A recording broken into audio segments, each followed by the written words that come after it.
Hi friends, நான் Lakshmi. Welcome back to my channel. இன்றைக்கி வந்து பால் கொழுக்கட்டை ஒரு 10 நிமிஷத்தில் இன்ஸ்டன்ட் மாவில் தான் நான் செஞ்சு காட்ட போகிறேன். நீங்கள் வீட்டில் அரைச்ச அரிசி மாவில் கூட நீங்கள் செய்யலாம். எப்படி செய்யலான்னு பார்க்குறதுக்கு முன்னாடி நம்மளோட KHQT சேனல் ரெசிபி சப்ஸ்கிரைப் பண்ணிக்கோங்க. பக்கத்தில் இருக்க பெல் ஐக்கானையும் கிளிக் பண்ணிக்கோங்க.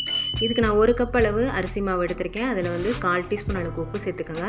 1 டீஸ்பூன் அளவுக்கு நெய் இல்லைன்னா எண்ணெய் சேர்த்துக்கோங்க. சேர்த்துட்டு நல்லா இதை வந்து கலந்து விட்டுக்கலாம். இதுக்கு வந்து கண்டிப்பாக சுடு தண்ணியில் தான் நீங்கள் வந்து இதை வந்து நல்லா பிசைஞ்சு எடுத்துக்கிறணும். அப்போ தான் நம்ம திருப்பி கொதிக்க வச்ச தண்ணியில் போடும்போது இந்த உருண்டைகள் வந்து கரையாமல் வரும். அதனால் கண்டிப்பாக சுடு தண்ணியில் தான் நீங்கள் வந்து மாவை பிசைஞ்சு எடுத்துக்கிறணும். இதை நல்லா ஃபஸ்ட்டு கரண்டிலே கலந்து விட்டுக்கலாம். கை வைக்க முடியாது, ரொம்ப சூடாக இருக்கிறனால. இது நல்லா கொஞ்சம் கலந்து விட்டதுக்கு அப்புறமா நீங்கள் கொஞ்சம் நேரம் வச்சுட்டு ஆறுனதுக்கு அப்புறமா கை வச்சு நீங்கள் வந்து பிசைய ஆரம்பிக்கலாம். நமக்கு கரெக்டான கன்சிஸ்டன்சி வர வரைக்கும் இந்த மாவை வந்து பிசையணும். இது போதும். இந்த நேரத்தில் கொஞ்சம் நேரம் ஆற வச்சுட்டு அதுக்கப்புறம் கையை வச்சு பிசைய ஆரம்பிக்கலாம்.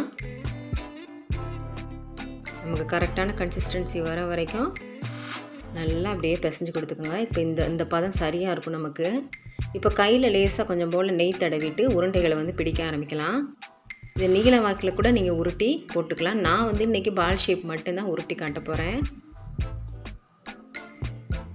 இந்த மாதிரி சின்ன சின்ன உருண்டைகளை வந்து நம்ம உருட்டி எடுத்து வச்சுக்கலாம்.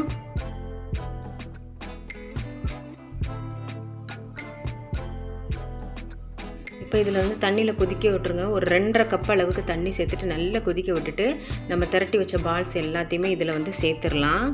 எனக்கு இந்த பாத்திரம் பத்தலை, அதனால் பெரிய பாத்திரமாக மாற்றிக்கிட்டேன். இது நல்லா கொதிக்கணும். கொதித்ததுக்கு அப்புறமா 1 டீஸ்பூன் அளவுக்கு அரிசி மாவு, அதில் கொஞ்சம் போல் தண்ணி சேர்த்துட்டு நல்லா கலந்துக்கங்க.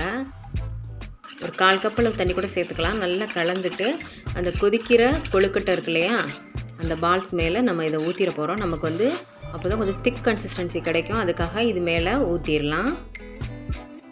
ஊற்றிட்டு இப்படியே கலந்துக்கிட்டே இருங்க. நமக்கு வந்து அந்த தண்ணியாக இருக்கிறது வந்து கொஞ்சம் கெட்டித்தன்மையாக மாறும். நல்லா கலந்துக்குங்க. இப்போ வந்து இதுக்கு வந்து நான் 300 ml பால் வந்து காய்ச்சி ஆற வச்ச பால் சேர்த்துருக்கேன்.